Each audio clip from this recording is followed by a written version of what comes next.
Hello नमस्कार, आप सभी लोगों का स्वागत है। मैं हूं राज राणा और आप सब हैं मेरे सुपर स्टूडेंट। तो इंडियन नेशनल मूवमेंट में आपको पढ़ा रहा हूं, जो आपके लिए एसएसटी, जीके और जीएस इन तीनों जगह पर आपसे आता है और आप किसी भी कंपटीशन की तैयारी कर रहे हैं उसके लिए ये बहुत ही हॉट टॉपिक है। हमेशा यहां से प्रश्न आते ही आते हैं, आप कहीं भी किसी भी स्तर की तैयारी क्यों नहीं कर रहे हो। और बिहार शिक्षक भर्ती के लिए तो हॉट टॉपिक है ये।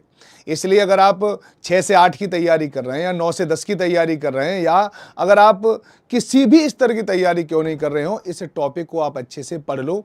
मैं अब तक आपको 1857 की क्रांति से रिलेटेड प्रश्न करा चुका हूं, उसके बाद जो विद्रोह हुए थे वो प्रश्न करा चुका हूं, और उसके बाद हमारा जो चरण चल रहा था वो राष्ट्रवाद के उदय से चल रहा था, और उसमें हमने इंडियन नेशनल कांग्रेस के बारे में मैं आपको पढ़ा रहा था। मेरी आवाज आप तक आ रही है कि नहीं आ रही, एक बार मुझे बता दो, और फिर हम शुरुआत करते हैं इस बेहतरीन सेशन का।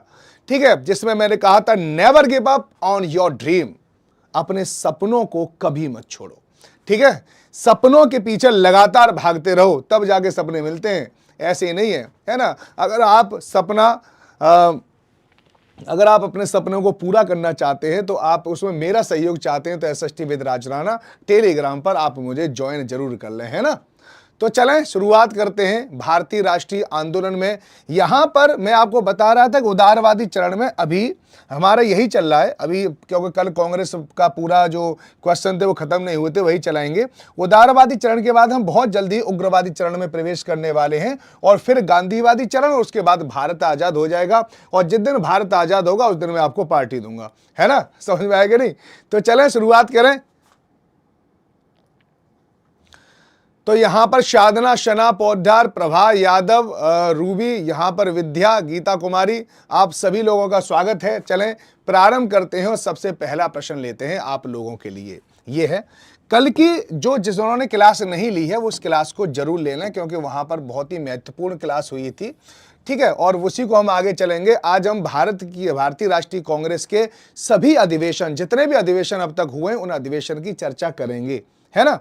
एक सीक्वेंस में मैं आपको पढ़ा दूंगा, इससे पहले मैं आपको उससे रिलेटेड बहुत सारे प्रश्न आपको करा दूं, है ना। तो पहला प्रश्न आप लोगों के लिए यह बनता है कि भारतीय राष्ट्रीय कांग्रेस के कलकत्ता अधिवेशन जो 1911 में हुआ था, पहली बार जनगण मनद गाया गया है। ये जनगण मनद आखिर है क्या? इसको कहते हैं राष्ट्रगान।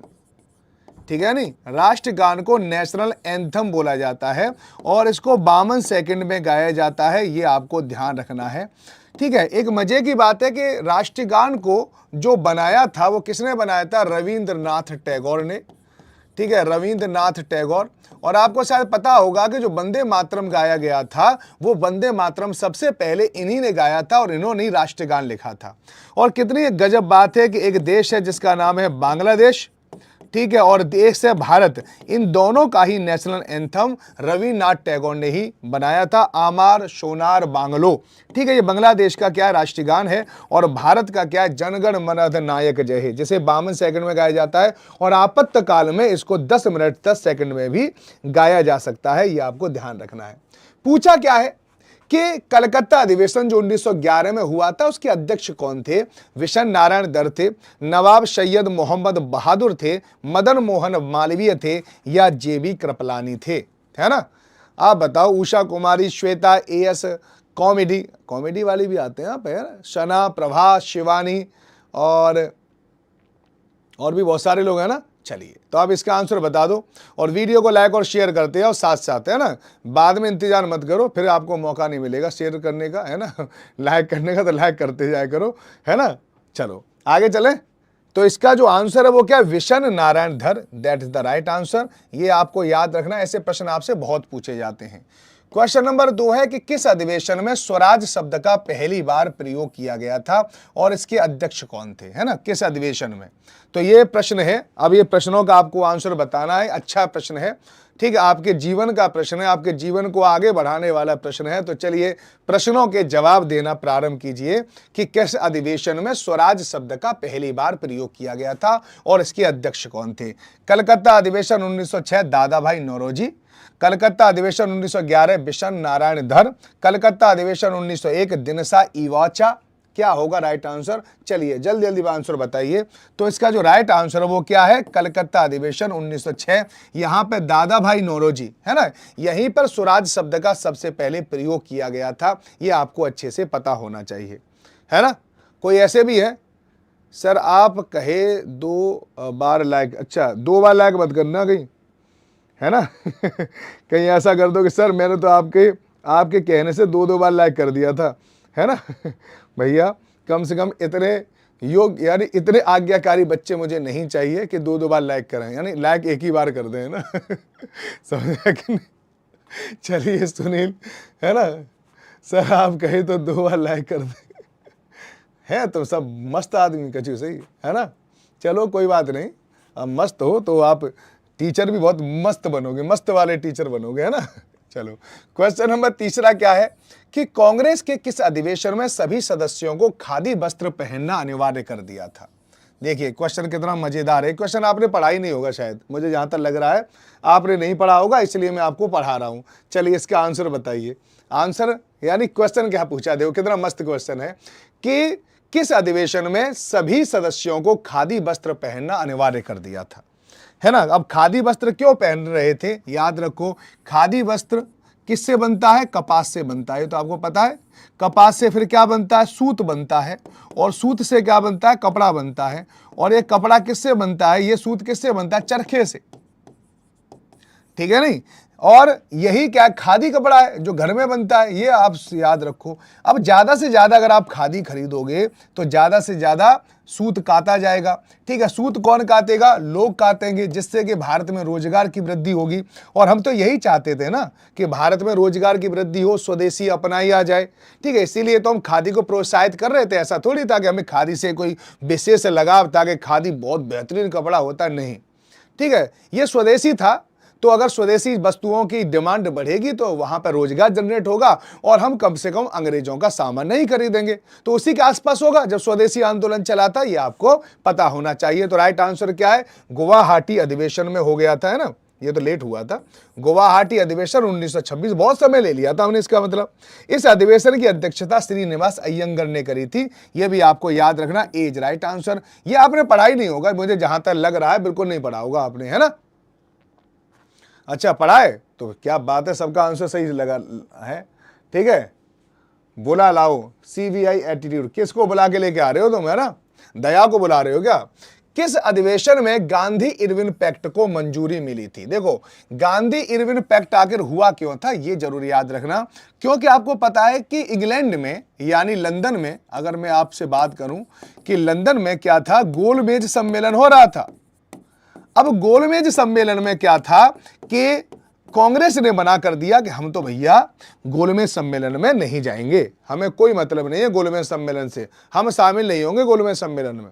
सोचिए उस समय पर कांग्रेस भारत की सबसे बड़ी पार्टी हुआ करती थी, सारे लोग इसी में जुड़ते थे, क्योंकि कांग्रेस एक तो धर्मनिरपेक्ष स्वभाव उन्होंने बनाए रखा था, वो ना तो हिंदू थी ना मुस्लिम थी। ये ध्यान रखना, कांग्रेस संपूर्ण भारत को आजाद कराने के बारे में काम कर रही थी। जो आजादी से पहली वाली कांग्रेस थी उसकी मैं बात कर रहा हूं अभी, है ना, ये आपको ध्यान रखना है।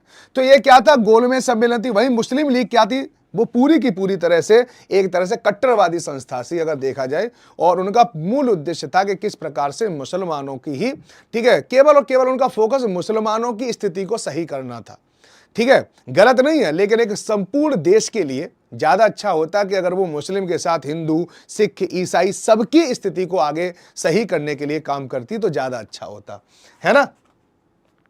तो यहां पे अब क्या गोलमेज सम्मेलन चल रहा था, पहला गोलमेज सम्मेलन हुआ, कांग्रेस उसमें शामिल नहीं हुई। अब कांग्रेस शामिल नहीं हुई तो वो जो गोलमेज सम्मेलन था उसका होने का उद्देश्य ही खराब हो रहा था, ठीक है। उसमें सीधे सीधे पता वहां के प्रधानमंत्री और ये सब राजा वगैरह भी साथ भाग ले रहे थे। आप सोचिए कि वो पूरा की पूरा सम्मेलन भी कोलैप्स हो रहा था अगर कांग्रेस शामिल नहीं होगी। इस समय पर लॉर्ड इरविन यहां पर क्या थे, ये गवर्नर जनरल वायसराय थे, इन पर दबाव पड़ा वहां से कि जाओ कांग्रेस से किसी तरह से कांग्रेस को बुलाओ भैया, ठीक है, कांग्रेस आएगी तो कम से कम थोड़ा सा गोलमेज सम्मेलन में कुछ न कुछ अगर रिजल्ट निकलेगा तो अच्छा तो निकलेगा, लंबे समय तक तो चलेगा। तो फिर गांधी जी के साथ ये इरविन पैक्ट हुआ था और इसमें गांधी जी या कांग्रेस मान गई कि हम द्वितीय गोलमेज सम्मेलन में हम भाग लेंगे। ठीक है, हम कहां पर जाएंगे, लंदन जाएंगे। और गांधी जी SS राजपूताना नामक जो जहाज पर, राजपूताना, ये SS राजपूताना नामक जहाज था, इस जहाज में सवार होकर गए थे वहां पर। ठीक है, जॉर्ज पंचम के महल में, आपको पता है ना, उसी समय आपको कुछ कुछ चीजों को याद आ रहा होगा आपको कुछ। ठीक है, विंस्टन चर्चिल ने जो कहा था अदनंगा फकीर आ गया है ना, याद है कुछ? तो कुछ कुछ चीजों को याद रखा करो। ये अपने साथ बकरी भी लेके जाते थे गांधी जी, क्योंकि इन्हें बकरी का दूध बहुत पसंद था। और बकरी का दूध, ध्यान रखना, एक बकरी को लेके जाना फिर दूध पीना, तो कितना महंगा बकरी का दूध पड़ता होगा, ध्यान रखना इसको, तो सामान्य मत समझो। इनके साथ सरोजिनी नायडू भी गई थी। ठीक है, तो ये भी आपको याद रखना। और गोलमेज सम्मेलन से एक और प्रश्न आता है कि गोलमेज सम्मेलन में कौन से ऐसे व्यक्ति थे जिन्होंने तीनों गोलमेज सम्मेलन में भाग लिया था, तो आपको ये ध्यान रखना चाहिए। ठीक है, नहीं, ये भी आपको याद रखना चाहिए।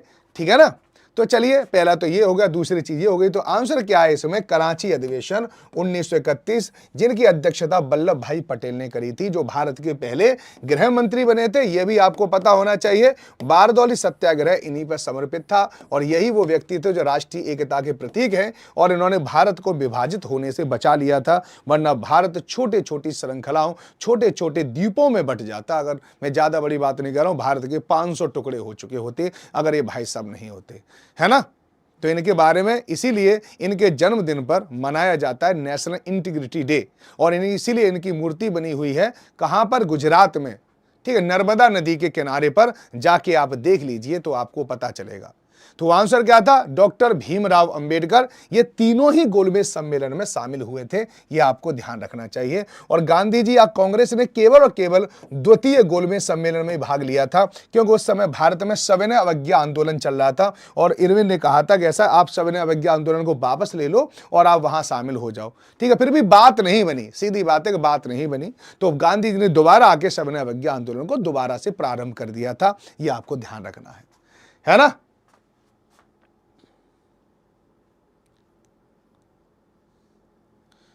ओए, मैं अमर के लिए क्या मैं मर रहा हूँ? अमर रहे ऐसे कह रहे हो? ये कौन है भैया? ब्रजेंदु। ऐसे मत कहो भाई साहब, है ना। भाई साहब ऐसे मत कहा करो। अमर उसके लिए कहा जाता है जो मरने वाले हो, ठीक है, मर चुके हो, है ना।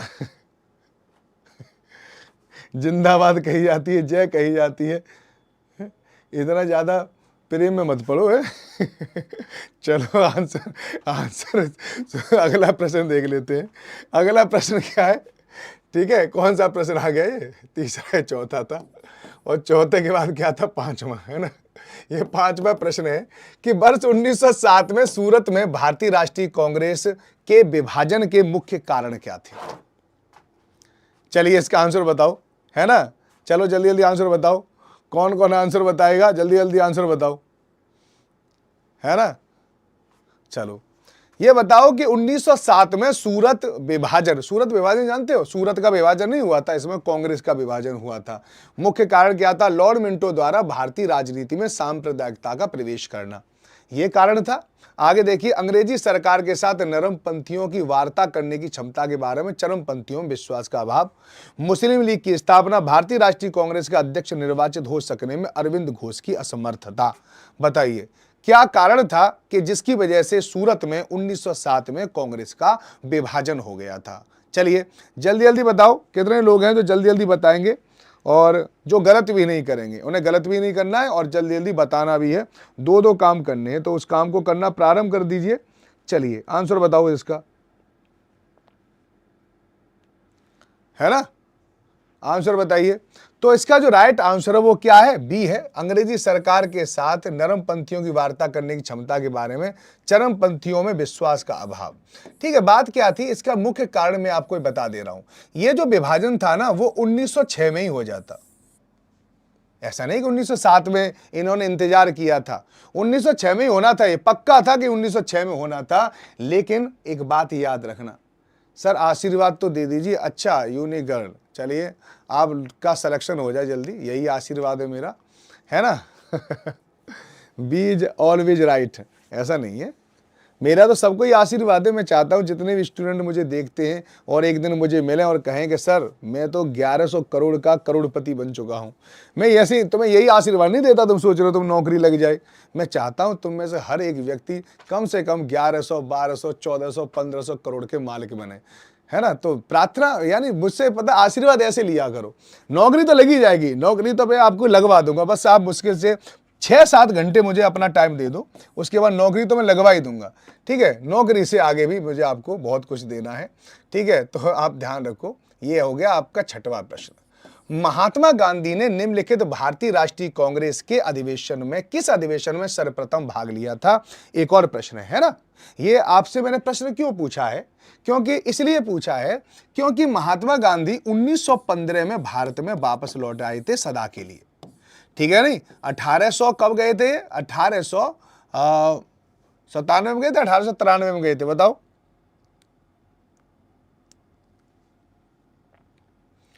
जल्दी बताओ। 1915, 9 जनवरी 1915 में लौट आए थे। ये आपको ध्यान रखना चाहिए, है ना। और इस समय 9 जनवरी को ही प्रवासी दिवस है, लेकिन बीच बीच में भारत आते रहते थे। इन्होंने कहा, इसीलिए मैंने इसमें लिखा है कि भारतीय राष्ट्रीय कांग्रेस के किस अधिवेशन में इन्होंने सर्वप्रथम भाग लिया था। ये बताओ कब गए थे, जल्दी आंसर बताओ इसका, कब गए थे? तो लखनऊ अधिवेशन 1916, कलकत्ता अधिवेशन 1901, अमृतसर अधिवेशन 1919 और नागपुर अधिवेशन ये। तो कलकत्ता अधिवेशन 1901 में इन्होंने यहाँ पर कांग्रेस अधिवेशन में भाग लिया था। पहली बार यहाँ पे भाग लिया था, अध्यक्ष नहीं बने थे। एक आता कि अध्यक्ष कब बने थे, तो अध्यक्ष अलग बने थे, वो बेलगांव में बने थे, लेकिन अध्यक्ष ही नहीं पूछ रहा, सबसे पहले भाग लिया था, है ना। और ये क्या था, 1893 में ये क्या गए थे और 1915 में वापस लौट के आए। सोचिए कितने वर्ष ये रहे, एक बार ये वर्ष भी पूछा था, तो ये आपको ध्यान रखना। 1893 कुछ और चीजों के लिए भी मशहूर है, क्योंकि इसी समय विवेकानंद जी ने भी एक शिकागो में एक बहुत ही बेहतरीन भाषण दिया था, ये भी आपको पता होना चाहिए, है ना।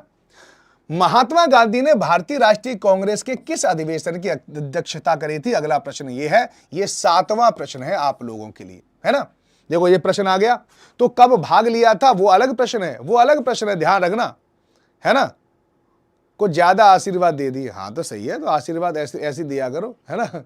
सर जी ये सब याद हो गया, इतना आप पढ़ाए हैं हम लोगों को सही है ना, याद हो जाएगा आपको, और आप एक महान व्यक्ति बनाना चाहता हूं मैं आपको, महान। ठीक है, तो महात्मा गांधी ने भारतीय राष्ट्रीय कांग्रेस के बेलगाम अधिवेशन की अध्यक्षता करी थी, और कब करी थी? ये 1924 में करी थी। बेलगाम कर्नाटक में है, सी इज राइट आंसर। वहां से होम रूल आंदोलन भी प्रारंभ हुआ था, यह भी आपको अच्छे से पता होना चाहिए, है ना। चलिए, तो यहां पे याद रखना बेलगाम से करी थी। तो अगला प्रश्न देखो, भारतीय राष्ट्रीय कांग्रेस के नागपुर अधिवेशन में असहयोग आंदोलन पारित हुआ था। ठीक है, असहयोग आंदोलन कब शुरू हुआ था? 1920 में। ठीक है, इसके अध्यक्ष कौन थे ये बताओ, जल्दी बताओ। भारतीय राष्ट्रीय कांग्रेस के नागपुर अधिवेशन 1920 में असहयोग आंदोलन पारित हुआ, इसके अध्यक्ष कौन थे? लाला लाजपत राय, CR दास, C विजय राघवाचारी, अंबिका चरण मजूमदार। और यहां पे राइट आंसर तो सामने लिखा ही है, ये तो क्वेश्चन आउट हो गया, है ना, आउट हो गया। इस आउट क्वेश्चन को आप जरूर याद रखो, C विजय राघवाचारी, C विजय राघवाचारी, याद रखना इस बात को। ठीक है, मेरे जैसे बनने के लिए तो पूरी दुनिया छोड़नी पड़ेगी तुम्हें, ध्यान रखना, है ना तब तुम मेरे जैसी बन पाओगे। चलो, स्वतंत्रता प्राप्ति के समय भारतीय राष्ट्रीय कांग्रेस के कौन अध्यक्ष थे? एक और इंपोर्टेंट प्रश्न है और इसका आंसर बताइए। JV कृपलानी, मौलाना अब्दुल कलाम आजाद, महात्मा गांधी, और इसके बाद क्या है? राजेंद्र प्रसाद। क्या होगा राइट आंसर बताओ। ठीक है चलिए, अब आप इसका आंसर बता दीजिए मुझे एक बार बढ़िया तरीके से। स्वतंत्रता प्राप्ति के समय भारतीय राष्ट्रीय कांग्रेस के अध्यक्ष कौन थे? JV कृपलानी, मौलाना अब्दुल कलाम आजाद, महात्मा गांधी और राजेंद्र प्रसाद। पता है यह प्रश्न कई बार पूछा गया है, ठीक है, क्योंकि हम पता है आजाद कब हुए थे? स्वतंत्रता प्राप्ति हमें कब मिली थी? 1947 में। और 1947 में कौन थे? JV कृपलानी थे, याद रखना। आंसर क्या था? JV कृपलानी। JV कृपलानी हटके यहां पर कौन बने? फिर आगे कौन बन गए थे?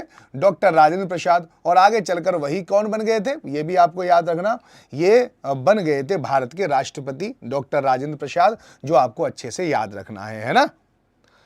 चलो आगे चलते हैं। अगला प्रश्न कि राष्ट्रीय नियोजन समिति का गठन किस अधिवेशन में हुआ था? यह भी बहुत बार प्रश्न पूछा गया है, ठीक है नहीं? हाँ, ये सब में आता है। ये जो प्रश्न मैं आपको करा रहा हूं ना, ये सब में आता है। 6 से 8 में भी आता है, ठीक है, पेपर सेकंड में भी आता है, यूपी टेट में भी आता है। इसके अलावा जो आपका झारखंड टेट है उसमें भी आएगा। इसके अलावा आपका पीआरटी का पेपर हो, टीजीटी का पेपर हो, पीजीटी का पेपर हो, कोई भी पेपर ऐसा नहीं है जहां यहां से प्रश्न नहीं आते। ये एक ऐसा हॉट टॉपिक है ये, इसलिए इस टॉपिक को करा रहा हूं और एक एक प्रश्न करा रहा हूं। जरूरी क्या था मेरे लिए, वरना ठीक है, वरना मैं भी ऐसे ही प्रश्न करा देता। स्पेशल एक एक टॉपिक से प्रश्न करा रहा हूं ताकि आपका हर एक टॉपिक अच्छे से समझ में आ जाए और वो हो जाए। राष्ट्रीय नियोजन समिति का गठन किस अधिवेशन में हुआ था? तो राइट आंसर याद रखना, हरिपुरा अधिवेशन याद रखना। और हरिपुरा अधिवेशन जो था, ठीक है, हरिपुरा और त्रिपुरी, ये दोनों आपको पता होगा ना। ये रहा।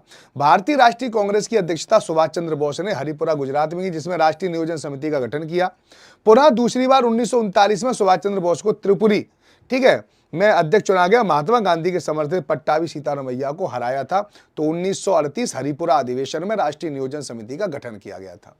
निम्न में से कौन भारतीय राष्ट्रीय कांग्रेस का अध्यक्ष कभी नहीं चुने जा सके? बताओ, इतने महान नेता होने के बावजूद भी वो एक बार भी भारतीय राष्ट्रीय कांग्रेस के अध्यक्ष नहीं बन पाए थे। वो कौन है ये बताओ, ठीक है? चलिए जल्दी जल्दी आंसर बताओ। बिल्कुल हो जाएगा, ठीक है ना? हो जाएगा, टेंशन मत लो। बीपीएससी एग्जाम, बीपीएससी एग्जाम कौन सा? ये सिविल वाला? चलो जल्दी जल्दी बताओ और वीडियो को लाइक और शेयर करते जाओ। निम्न में से कौन भारतीय राष्ट्रीय कांग्रेस के अध्यक्ष कभी नहीं चुने जा सके? तो याद रखना वो कौन थे? बाल गंगाधर तिलक थे, याद रखना। और ये कभी नहीं बन पाए। इनका पता पहले जब ये इस पर पता उदारवादियों का कब्जा था इंडियन नेशनल कांग्रेस का, तो इनको तो इनसे तो बड़ी नफरत सी थी, ठीक है, इनकी विचारधारा को स्वीकार नहीं किया करते थे। ये वही व्यक्ति है जिन्होंने कहा था स्वराज मेरा जन्मसिद्ध अधिकार है और मैं इसे लेके रहूंगा। ये आपको याद रखना है। किसने कांग्रेस को सूक्ष्मदर्शी अल्पसंख्यक जनता का प्रतिनिधि बताते हुए उसका मजाक उड़ाया था? अगला प्रश्न, अगला प्रश्न भी आपके लिए शानदार और जानदार है ना? इस शानदार और जानदार प्रश्न को अपने आप से दूर मत होने दो, जल्दी जल्दी इसका आंसर बता दो, ठीक है? प्रश्न क्या है कि किसने कांग्रेस को सूक्ष्मदर्शी अल्पसंख्यक जनता का प्रतिनिधि बताते हुए उसका मजाक उड़ाया था, ठीक है? तो कौन था? लॉर्ड डफरिन था, लॉर्ड रिपिन था, लॉर्ड बेलेजली था, लॉर्ड कर्जिन था। ये आपको बताना है इसका आंसर, है ना?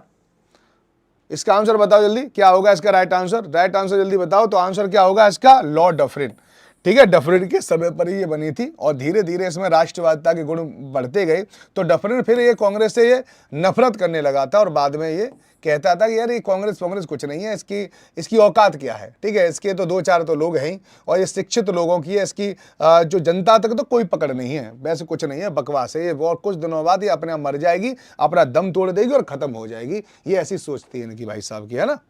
निम्न में से भारतीय राष्ट्रीय कांग्रेस के किस अधिवेशन में बाल गंगाधर तिलक ने अभिव्यक्त किया था कि स्वराज मेरा जन्मसिद्ध अधिकार और मैं उसे लेकर रहूंगा? अगला प्रश्न ये है, ठीक है नहीं?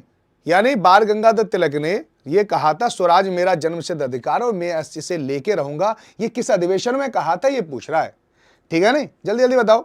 तो इसमें राइट आंसर बताओ, बनारस अधिवेशन, कलकत्ता अधिवेशन, सूरत अधिवेशन या लखनऊ अधिवेशन? तो ये कहां कहा गया था? लखनऊ अधिवेशन 1916 में कहा था कि स्वराज मेरा जन्मसिद्ध अधिकार है और मैं इसे लेके रहूंगा, है ना? चलिए अगला प्रश्न देख लेते हैं यहां पे कि भारतीय राष्ट्रीय कांग्रेस का पहला अधिवेशन जो गांव में हुआ था, देखो ये वाला प्रश्न भी बहुत ज्यादा पूछा जाता है, तो याद रखना, ठीक है नहीं, कि भारतीय राष्ट्रीय कांग्रेस का पहला अधिवेशन जो गांव में संपन्न हुआ था, इसकी अध्यक्षता किसने की थी? The first session of the Indian national Congress was held in village and who preside over it? ठीक है, बताओ।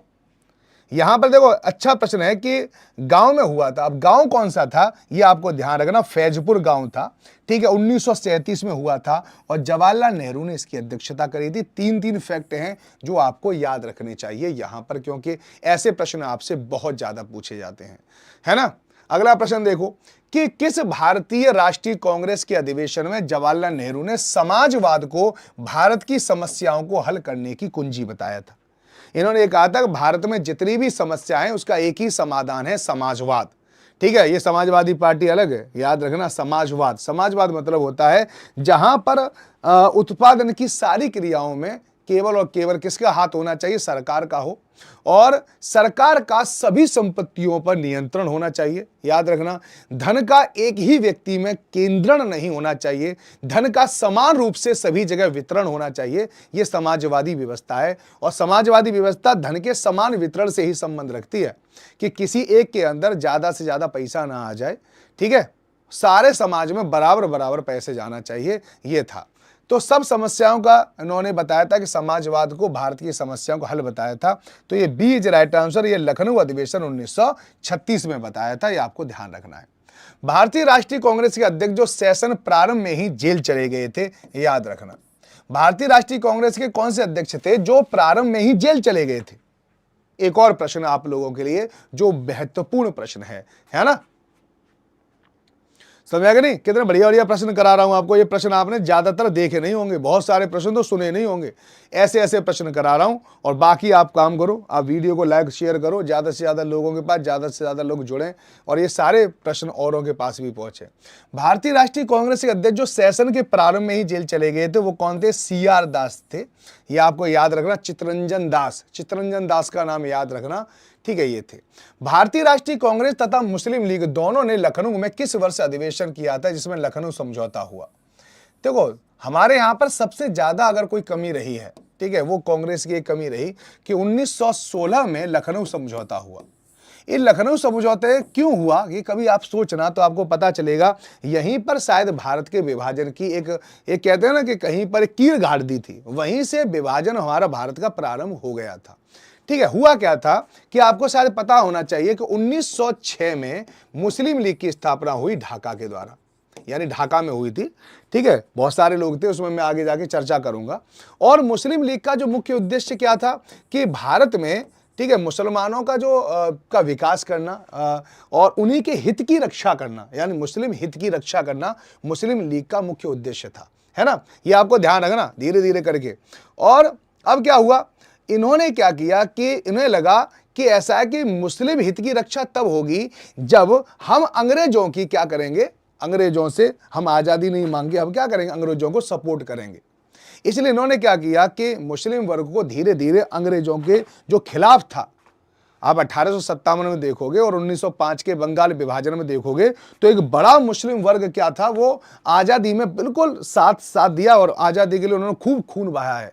लेकिन और इनको अंग्रेजों को पता चल गया था कि अगर ये हिंदू मुसलमान एक हो गए ना दोनों, तो फिर तो हमें बोरिया बिस्तर लेके यहां से भागना पड़ेगा। तो किस तरह से भारत को विभाजित रखें, किस प्रकार से यहाँ पे शासन करें, तो उन्होंने धीरे धीरे तुष्टीकरण की नीति अपनाई। ठीक है, और धीरे धीरे उन्होंने ये बात डाल दी इस देश में, ठीक है, कि मुस्लिम हित और हिंदू हित दोनों एक साथ साथ नहीं चल सकते, दोनों अलग अलग हैं, एक दूसरे के साथ नहीं रह सकते। और बहुत सारे नेताओं ने, भारत के नेताओं ने उनके इस हित को आगे बढ़ाया, उनकी सोच को आगे बढ़ाया, और वहीं से मुस्लिम लीग की स्थापना हुई। और मुस्लिम लीग ने 1906 में ही ये कह दिया कि हमें पृथक निर्वाचन पद्धति चाहिए, मुसलमानों के लिए केवल मुसलमान ही खड़ा हो सकता है और मुस्लिम ही उसको वोट दे सकता है, उसको कहते हैं सेपरेट इलेक्टोरल सिस्टम। यानी इसका मतलब है कि मुस्लिम एक अलग वर्ग बन गया, हिंदू एक अलग वर्ग बन गया, ठीक है, और दोनों एक दूसरे से राजनीतिक इंटरेस्ट जो है, पॉलिटिकल जो इंटरेस्ट है, दोनों के अलग अलग हो गए। एक पहला ये पृथकतावादी चीज डाली गई। उस समय पर कांग्रेस ने खूब विरोध किया था इस चीज का कि देखो, हम देश को विभाजित नहीं करना चाहते, हम तोड़ना नहीं चाहते, अगर यही रहा तो भारत टूट जाएगा। लेकिन 1916 का जो लखनऊ समझौता हुआ, उसमें कांग्रेस ने यह मान लिया, ठीक है, इस वाली बात को मान लिया कि पृथक निर्वाचन पद्धति को हम स्वीकार करते हैं, चलो ठीक है, समझ आ गया नहीं? बस तुम साथ आ जाओ भारत को आजाद करने के लिए। पृथक निर्वाचन पद्धति को स्वीकार करना ही भारत के विभाजन की आधारशिला थी, यह आपको ध्यान रखना है ना? चलिए, अब आपको यहीं पे याद रखना कि लखनऊ समझौता 1916 में हुआ था, ठीक है, और इसमें आगे चलकर आपको पता, खिलाफत जो आंदोलन चल रहा था उसके लिए समझौता किया गया था, यह भी आपको निश्चित रूप से पता रहना चाहिए। आगे चलते हैं। अगला प्रश्न यहां पर क्या है कि अध्यक्षीय संबोधन के समय किस कांग्रेस अध्यक्ष ने हिंदी भाषा के लिए रोमन लिपि लागू करने के लिए कहा था? इन्होंने कहा था कि ऐसा है, देखो लिपि क्या होती है, लिपि मैंने आपको बार बार बताया था। जैसे मेरा नाम है राज, तो मैंने ये लिख दिया, मैंने ये लिख दिया, मैंने यहां पे क्या लिख दिया, अगर मैंने आपको यहाँ पे ऐसे लिख दिया, ठीक है, नहीं ऐसे बनता है, ऐसे बनता है ऐसे। और एक और चीज़ अगर मैंने यहाँ पे लिख दी, ऐसे लिख दिया, यानी मैंने तीनों में एक ही चीज़ लिखी है अगर देखें तो, ठीक है, लेकिन अलग अलग आपको अक्षर दिखाई दे रहे हैं। ये सभी अक्षर क्या कहलाते हैं? लिपि कहलाते हैं, ये सब स्क्रिप्ट कहलाते हैं, है ना।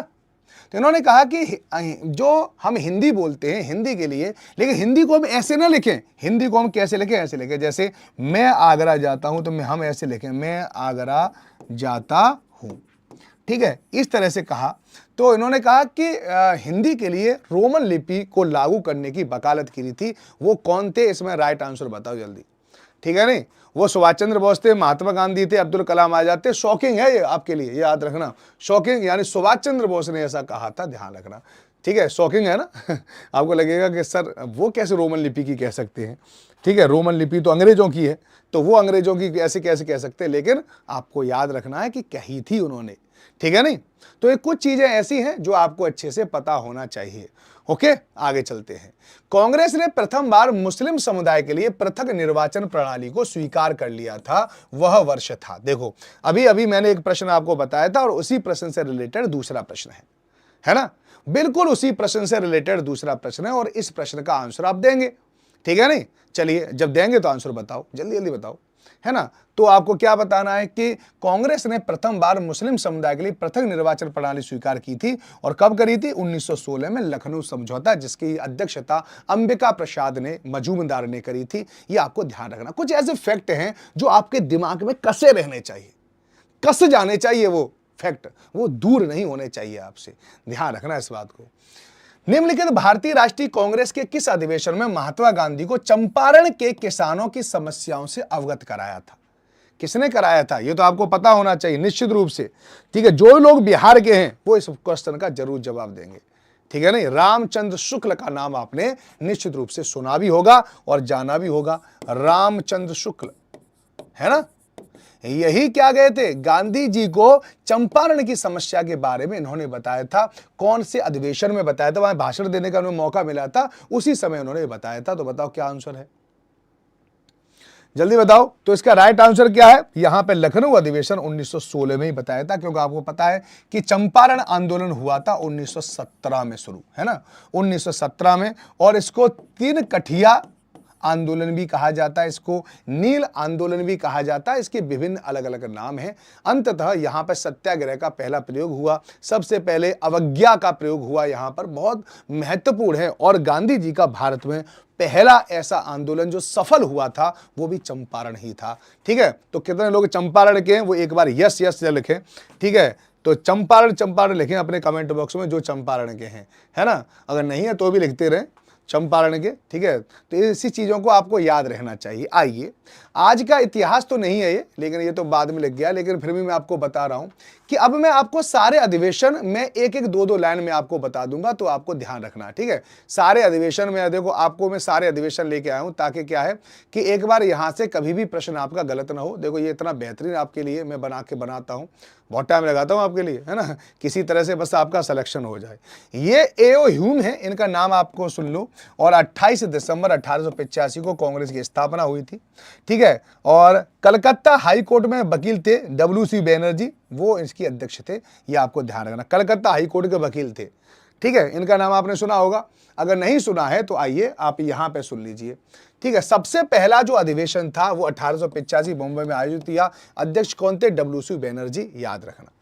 दूसरा जो सत्र था वो वर्ष 1886 में हुआ कलकत्ता में, और इसके अध्यक्ष कौन थे? दादा भाई नौरोजी, ये आपको याद रखना है, ठीक है।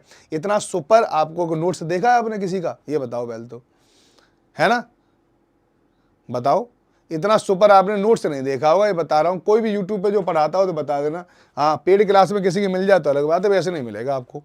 तीसरा सत्र हुआ था 1887 में, मद्रास में आयोजित हुआ था, और इसके जो अध्यक्ष थे वो थे सैयद बदरुद्दीन तैयब जी। इनका नाम क्या था?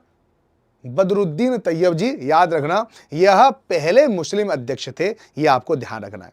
चौथे सत्र में हमें कांग्रेस को अंग्रेजी अध्यक्ष मिला जिसका नाम था जॉर्ज यूले। ये बहुत अच्छे भाषाविद थे, ठीक है, ये बहुत बड़े भाषाविद थे, ये आपको अच्छे से पता होना चाहिए, ठीक है नहीं। और ये पहले अंग्रेज अध्यक्ष थे, जो आपको ध्यान रखना चाहिए। तो चारों याद रखना, पहले बॉम्बे में हुआ, फिर कलकत्ता में हुआ, फिर मद्रास में हुआ और फिर इलाहाबाद में हुआ। तो देखो, तीन तो आपको मेट्रोपॉलिटन सिटी हैं जो आपको ध्यान रखना है। तीनों के तीनों अपने आप में मेट्रोपॉलिटन सिटी हैं। पहले बम्बई, बम्बई के बाद क्या है, कलकत्ता। तो दोनों बम्बई और कलकत्ता ध्यान रखना, दोनों ही समुद्र के किनारे पर हैं, ठीक है। यहाँ पर बम्बई है, यहाँ पर आपका कलकत्ता है और फिर यहाँ पर क्या है, आपका मद्रास है। इस तरह से ये त्रिकोण बनता है, अगर देखें तो त्रिकोण बनता है इसमें। यहाँ पर मुंबई, ठीक है, यहाँ पर क्या है, कलकत्ता, और यहाँ पर क्या है, तीसरा क्या, चेन्नई। तो यहाँ पे इस तरह से इन पे हुआ था और उसके बाद क्या हुआ, ये बीच में चले गए, कहाँ चले गए, इलाहाबाद चले गए। इस तरह से आपको तीनों को अच्छे से याद रखना चाहिए, है ना। आगे चलते हैं, अगली बारी बात देखते हैं कि अगला वाला यानी 1899 वाला जो अधिवेशन था, ठीक है, वो लखनऊ अधिवेशन। लखनऊ अधिवेशन याद रखना, ये रमेश चंद्र दत्त ने इसकी अध्यक्षता करी और भू राजस्व के स्थायी निर्धारण की मांग करी। 1901 में कलकत्ता अधिवेशन हुआ, ठीक है, इसकी अध्यक्ष दिनचा वासा इवाचा थे। पहली बार गांधी जी कांग्रेस के मंच पर दिखाई दिए, यही मैं आपको बता रहा था और यहां पर आप जल्दी जल्दी इसको रिवाइज भी कर सकते हैं जो मैं आपको बता रहा हूं, ठीक है ना। 1905 में बनारस अध्यक्ष गोपाल कृष्ण गोखले थे, ठीक है, सरकार के खिलाफ स्वदेशी आंदोलन की औपचारिक घोषणा करी, ध्यान रखो। 1906 में कलकत्ता अधिवेशन हुआ, दादाभाई नौरोजी ने, ठीक है, इसमें 4 प्रस्तावों को अपनाया गया, स्वराज, बहिष्कार आंदोलन, स्वदेशी और राष्ट्रीय शिक्षा, ठीक है। 1907 में सूरत अधिवेशन हुआ, ठीक है, रास बिहारी घोष की अध्यक्षता में। कांग्रेस का विभाजन हुआ, नरमपंथी और गरमपंथी अलग अलग हो गए और सत्र स्थगित हो गया, जो आपको ध्यान रखना है। 1910 में इलाहाबाद, ठीक है, अध्यक्ष कौन थे, सर विलियम बेडनवर्ड, ठीक है नहीं, विलियम बेडनवर्ड, जो आपको याद रखना है, याद रखो, ठीक है। मोहम्मद अली जिन्ना ने 1909 के अधिनियम द्वारा शुरू की गई प्रथम निर्वाचन प्रणाली की निंदा करी थी। देखो मैंने क्या बताया था, ये पहले मोहम्मद अली जिन्ना बहुत ही ज्यादा क्या थे, धर्मनिरपेक्ष थे, समझ आ गई। ये धर्म का बिल्कुल भी प्रयोग राजनीति में नहीं चाहते थे, लेकिन बाद में इन भाई साहब ने धर्म का ये प्रयोग किया कि भारत को विभाजित कर दिया, ठीक है नहीं। ये होती है राजनीति में आदमी का कैसी सोच सड़ जाती है। 1911 में देखें कलकत्ता अधिवेशन हुआ, बीएन धर इसकी अध्यक्ष थे और कांग्रेस अधिवेशन में पहली बार राष्ट्रीय गान गाया गया। 1915 में बॉम्बे में आयोजित हुआ और सर एसपी सिन्हा थे यहां पर, और चरमपंथी समूह के प्रतिनिधियों को स्वीकार करने के लिए कांग्रेस के संविधान में बदलाव किया गया। 1916 में लखनऊ में हुआ, अध्यक्ष कौन थे, एसी मजूमदार थे, और यहां पर मैंने आपको बताया था कांग्रेस का विलय हुआ यहां पर नरमपंथी और गरमपंथी में, और इसके साथ साथ क्या हुआ कि कांग्रेस और मुस्लिम लीग का भी आपस में पैक्ट हो गया, जिसे लखनऊ पैक्ट के नाम से जाना जाता है, ठीक है नहीं। इसके बाद क्या है, यहां पे देख लो 1917 में देखो कलकत्ता अधिवेशन हुआ था, एनी बेसेंट अध्यक्ष थी और कांग्रेस की पहली महिला अध्यक्ष थी 1917 में, ठीक है नहीं। अब बताओ 1885 में देश का यानी कांग्रेस का स्थापना हुई और 1917 यानी कितना समय लग गया, अब सोचिए 1885 95, ठीक है, फिर 95 5, यानी लगभग 30 साल लग गए। 30 साल के बाद पहली कांग्रेस को पहली महिला अध्यक्ष मिली, जो आप पता याद कर सकते हो। 1918 में क्या हुआ, बॉम्बे में हुआ है, सैयद हसन इमाम इसके अध्यक्ष थे और इस सत्र में विवादास्पद जो मॉन्टेस्क्यू चेम्सफोर्ड सुधार योजना के संबंध में बुलाया गया था, याद रखना ये मॉन्टेस्क्यू चेम्सफोर्ड सुधार यही भारत सरकार अधिनियम 1919 है, जो आपको शायद याद होगा, नहीं याद हो तो याद कर लो। 1919 में अमृतसर में हुआ, ठीक है, अध्यक्ष कौन थे, मोतीलाल नेहरू। कांग्रेस ने खिलाफत आंदोलन को समर्थन दिया, ये आपको ध्यान रखना है। 1920 का विशेष सत्र हुआ था कलकत्ता में, अध्यक्ष थे लाला लाजपत राय। महात्मा गांधी ने असहयोग संकल्प को आगे बढ़ाया, ध्यान रखना, ठीक है। 1920 में नागपुर अधिवेशन हुआ, अध्यक्ष कौन थे, सी विजयावादाचार्य। ये दोनों याद रखना, अगर विशेष सत्र आ जाए तो आपको याद रखने लाला लाजपत राय, और अगर वैसे सेशन जो होता है दिसंबर में होता, अगर वो आ जाए तो सीधे सीधे विजय राघवाचारी, इनका नाम आपको याद रखना है, ठीक है। गया 1922 में गया में हुआ, अध्यक्ष कौन थे, सीआर दास थे। सीआर दास और अन्य नेता आईएनसी से अलग हो गए, याद रखना, सीआर दास और अन्य नेता मोतीलाल नेहरू इंडियन नेशनल कांग्रेस से अलग हो गए और 1923 में इन्होंने स्वराज पार्टी की स्थापना करी थी, याद रखो। वर्ष 1924 में क्या हुआ, बेलगांव में हुआ, इसकी अध्यक्षता किसने करी, एमके गांधी ने, ठीक है नहीं, याद रखो। 1925 में कानपुर अधिवेशन हुआ, जिसकी अध्यक्षता सरोजिनी नायडू ने करी। यह पहली भारतीय महिला अध्यक्ष थी, जो आपको ध्यान रखना है। आगे चलें तो आगे देखते हैं यहां पर कि 1927 में मद्रास अधिवेशन हुआ। अध्यक्ष डॉक्टर M.A. अंसारी थे। ठीक है, याद रखना, पूर्ण स्वराज का संकल्प को अपनाया गया। 1928 में कलकत्ता अधिवेशन हुआ। मोतीलाल नेहरू अध्यक्ष थे। अखिल भारतीय युवा कांग्रेस की गठन किया गया, ध्यान रखना। 1929 का तो आपको याद होगा लाहौर अधिवेशन, जिसमें पूर्ण स्वराज का प्रस्ताव पारित किया गया। अब पूरी आजादी के लिए यह शुरू हुआ। ठीक है, पहले हम आजादी पूरी नहीं मांगते थे। 1929 से पहले कांग्रेस स्वराज मांगती थी, पूर्ण आजादी नहीं मांगती थी, याद रखना। ठीक है, 1931 में कराची अधिवेशन हुआ। वल्लभ भाई पटेल, गांधी इरविन समझौते को समर्थन दिया गया। ठीक है, याद रखना।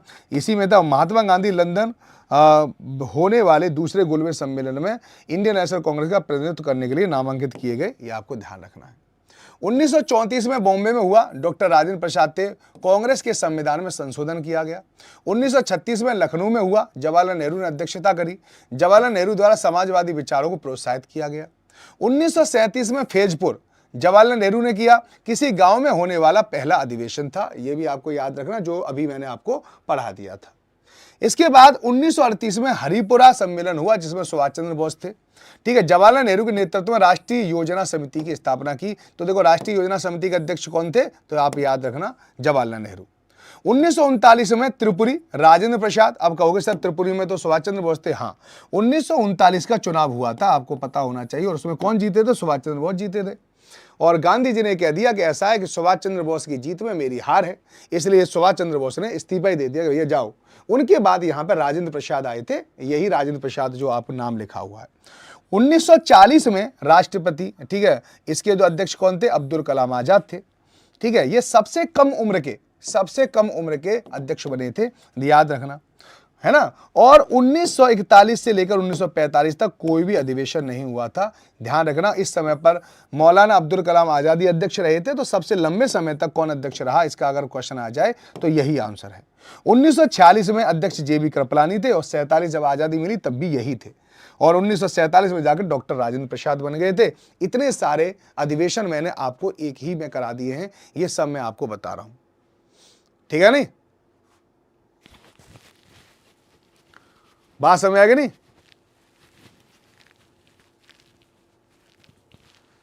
अंजू महाराज, देखो जो पढ़ने वाले हैं ना वो बात नहीं करते, अब जो कुछ बात करते हैं उन्हें बात करने दो, क्या फर्क पड़ रहा, तुम पढ़ो, है ना, और तुम खुद आगे बात करने लगे।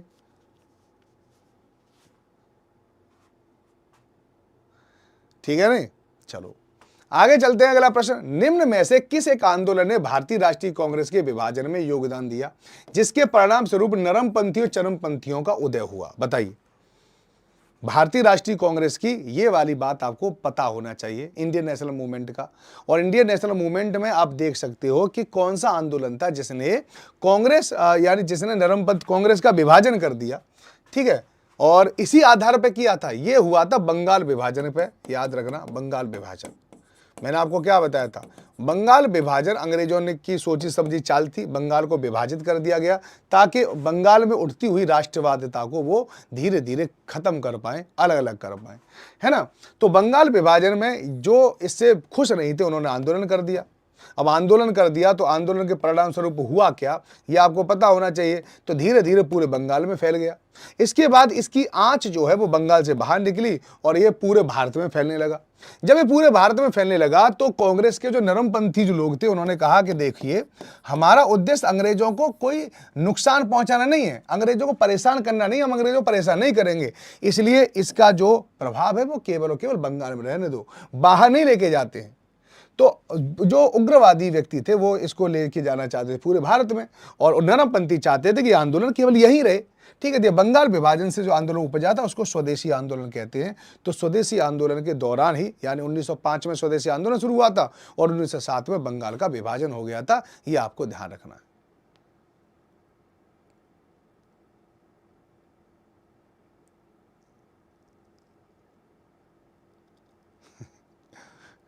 और अगर कोई बात न करो, केवल पढ़ाई कर ले तो ज्यादा अच्छा बात नहीं है ना। तो यहीं पर सब प्रेम प्रसंग चल रहे हैं। 1905 में वायसराय करजन ने बंगाल का विभाजन कर दिया, है ना। उस वक्त बंगाल ब्रिटिश भारत का सबसे बड़ा प्रांत था। याद रखना 1905 में किसने किया था? करजन ने। देखो बंगाल का विभाजन में देखो क्या जन और करजन में भी जन है, तो विभाजन और जन दोनों को आप याद रखना, जन और विभाजन, है ना, याद रहेगा ना अच्छे से।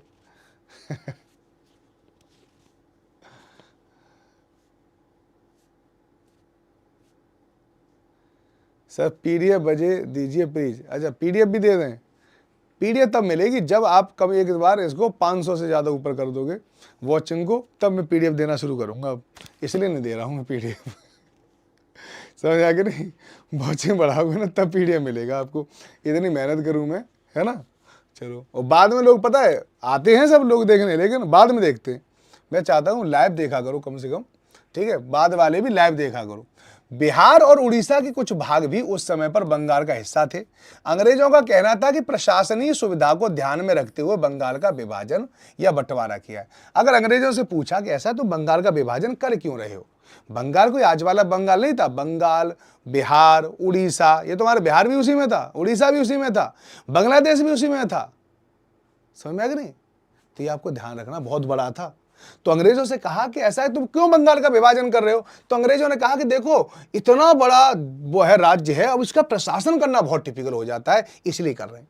प्रशासकीय सुविधा का मतलब क्या था? इसे किसकी सुविधा मिलने वाली थी? जाहिर इसका ताल्लुक अंग्रेज अफसर और व्यापारियों के फायदे से था। लेकिन सरकार ने गैर बंगाली इलाकों को अलग करने के बजाय इसके पूर्वी भागों को अलग करके असम में मिला दिया। पूर्वी बंगाल को अलग करने के पीछे अंग्रेजों का मुख्य उद्देश्य यह रहा होगा कि बंगाली राजनेताओं के प्रभाव पर अंकुश लगाया जाए और बंगाली जनता को बांट दिया जाए। बंगाल में ही राष्ट्रवाद का सबसे बड़ा वो हुआ था, तो ये आपको ध्यान रखना चाहिए, है ना। चलिए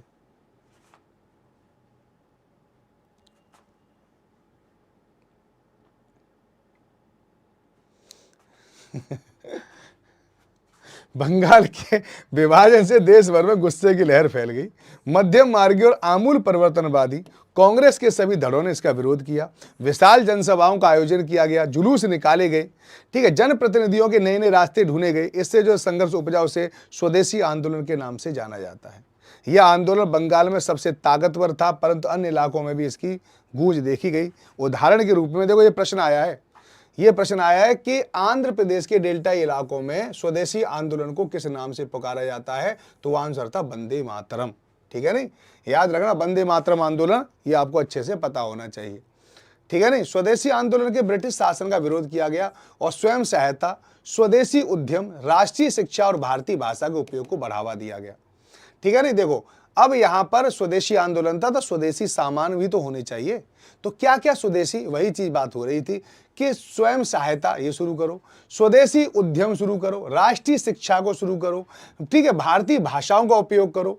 स्वराज के लिए आमूल परिवर्तनवादी ने जनता को लामबंद करने और ब्रिटिश संस्थानों व वस्तुओं के बहिष्कार पर जोर दिया। कुछ लोग ब्रिटिश शासन को उखाड़ फेंकने के लिए क्रांतिकारी हिंसा के समर्थक थे। 20वीं शताब्दी के प्रारंभिक दशकों में कुछ दूसरी महत्वपूर्ण घटनाएं भी घटी, ठीक है। 1906 में मुसलमान जमींदारों और नवाबों के एक समूह ने ढाका में ऑल इंडिया मुस्लिम लीग का गठन किया।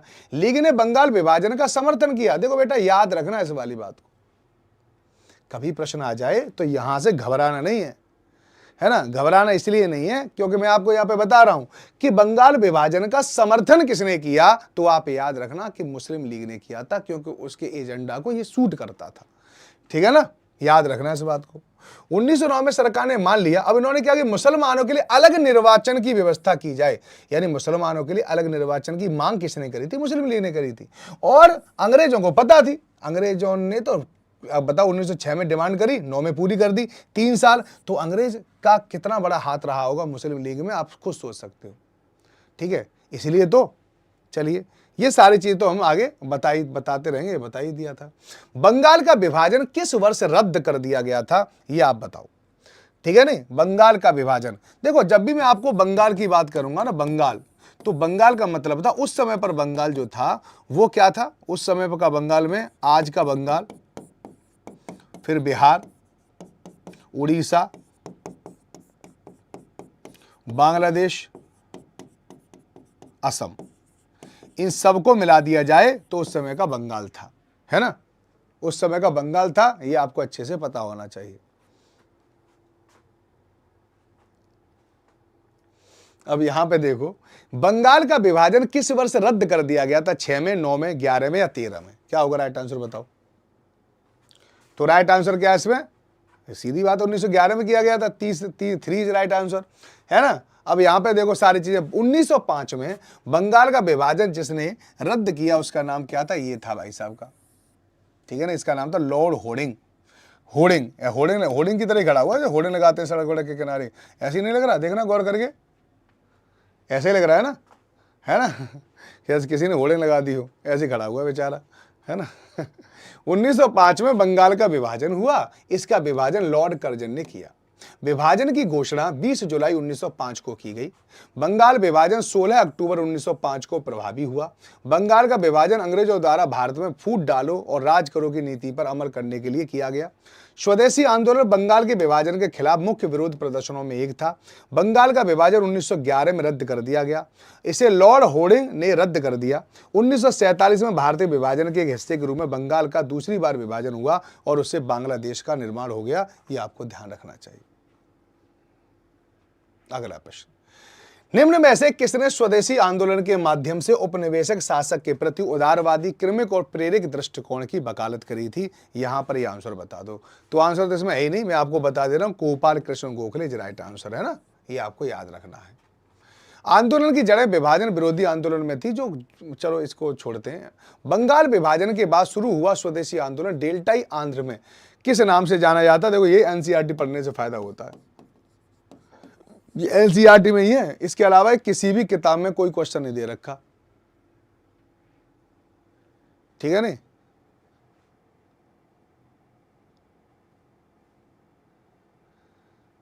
किस बात का? अरे मैंने बहुत देर से तुम्हारे कमेंट नहीं सुने, समझ में आ गई? तो मुझे पता नहीं है किस बात पे तुम मुस्कुरा रहे हो। सर के मन में कौन सा लड्डू फूट रहा है मुझे पता नहीं है, कौन सा लड्डू था, फुटवाओ दोबारा, है ना। किसी ने ऐसा क्या लिखा है, तुम सर के मन में लड्डू फूट रहे हैं, फूटेगा, है ना। जल्दी लिखो, फिर उसके बाद आगे चलेंगे हम, है ना। चलो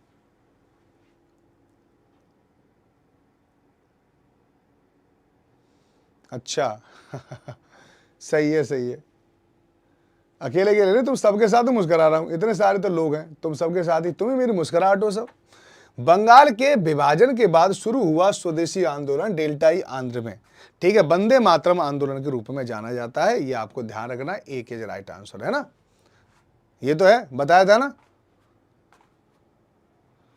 अच्छा चलिए, बहुत बहुत धन्यवाद अंजू महाराज जी।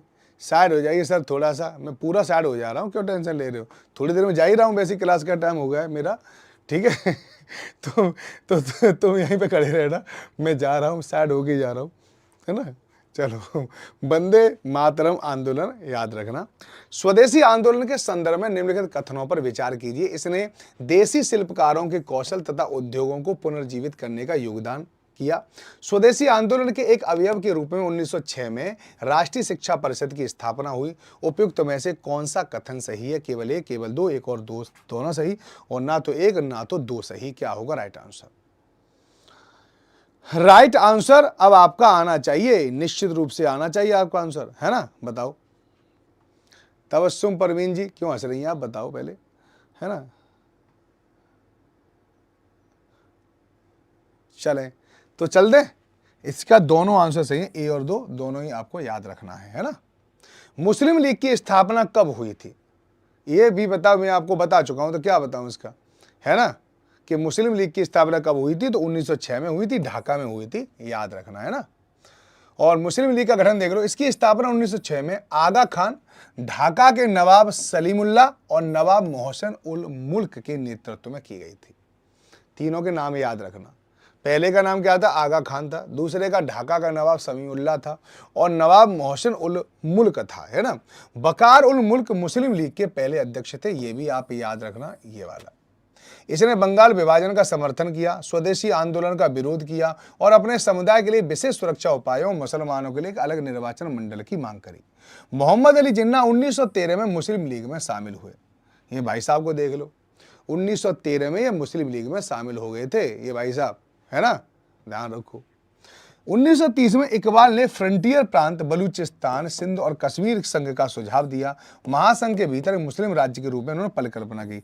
सबसे पहले इकबाल ने परिकल्पना करी थी पाकिस्तान बनाने की। पाकिस्तान का जो विचार था सबसे पहले, या नाम था, ये किसने दिया था? ये इकबाल ने दिया था। जिस इकबाल ने वो लिखा है सारे जहां से अच्छा हिंदुस्तान हमारा, ये दोनों ही बता रहा हूं, इन्होंने हिंदुस्तान के बारे में बड़ी अच्छी अच्छी बातें लिखी है, लेकिन पाकिस्तान जो नाम था वो सबसे पहले कि इनको मिलाकर पाकिस्तान एक महासंघ बनाया जा सकता है, ऐसा विचार भाई साहब ने दिया था, मोहम्मद अली यानी इकबाल ने। ठीक है, चौधरी रहमत अली जो कि उस समय लंदन में रहता था, इसने क्या किया, एक पैम्पलेट बनाया उस समय में, now and never, we lost forever, ठीक है, वी फॉरगेट एवर, ये इस तरह से इस नाम से बांटा था कि अब अगर पाकिस्तान नहीं मिला तो फिर कभी नहीं मिलेगा, कभी नहीं मिलेगा, कभी नहीं मिलेगा, ये कहा था। ठीक है, पर्चा बांटे गए थे 1935 में, तो आपको ध्यान रखना है ना। तो राजनीतिक जो शब्द बनाने में चौधरी रहमत अली का योगदान रहा, ध्यान रखना। मार्च 1940 में मुस्लिम लीग का लाहौर अधिवेशन हुआ था। पाकिस्तान प्रस्ताव पारित किया गया और भारत सरकार द्वारा 1935 में संघीय योजना की परिकल्पना की गई, ये आपको ध्यान रखना। मार्च 1940 में इन्होंने पाकिस्तान प्रस्ताव को पास किया था लाहौर अधिवेशन में। तो ये कुछ चीजें हैं जो भी आपको याद रखना है ना।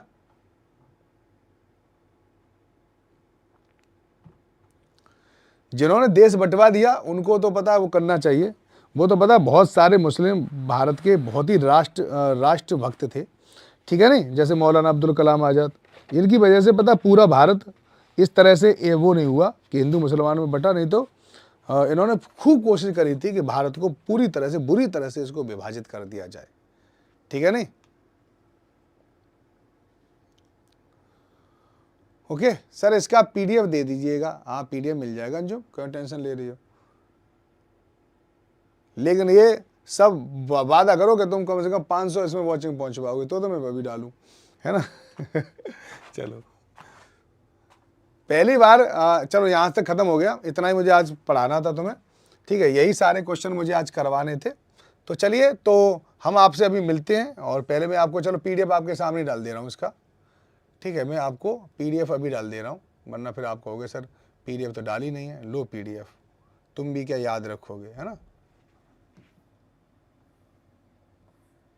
ये कैसे खुला है ना, ये क्या हो गया, है ना।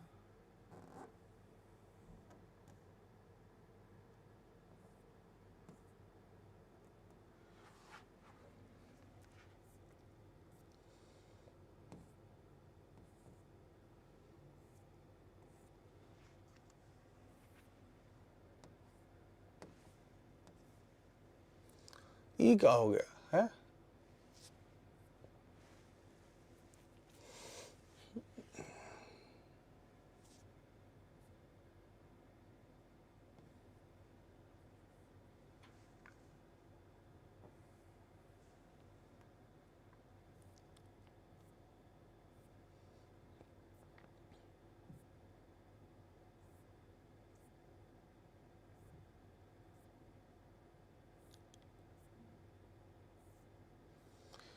हाँ जी, तो याद रखो, जो लोग पहली बार मेरी क्लास ले रहे हैं वो पीडीएफ जरूर कलेक्ट कर लें। यहाँ पर मैं आपको बता रहा हूँ, यहाँ पर, ठीक है ना, ये जो पीडीएफ जो मैं अभी आपको बना रहा हूँ, अभी आपको ये प्रोवाइड करा दे रहा हूँ, ताकि आप ये ना कहो कि सर पीडीएफ तो आप प्रोवाइड ही नहीं कराते हो। लो, ये बन गई आपकी पीडीएफ, ठीक है। यहाँ पे मैं लिख दे रहा हूँ आपका, आज डेट कितनी है, डेट बताओ, आज की तारीख कितनी है, तारीख बताओ जल्दी। अच्छा राजकुमार जी, आज 17 तारीख है ना, 17 तारीख लिख दे रहा हूँ यहाँ पर, आप कह रहे हो तो। चलिए 17 तारीख है आज, 17।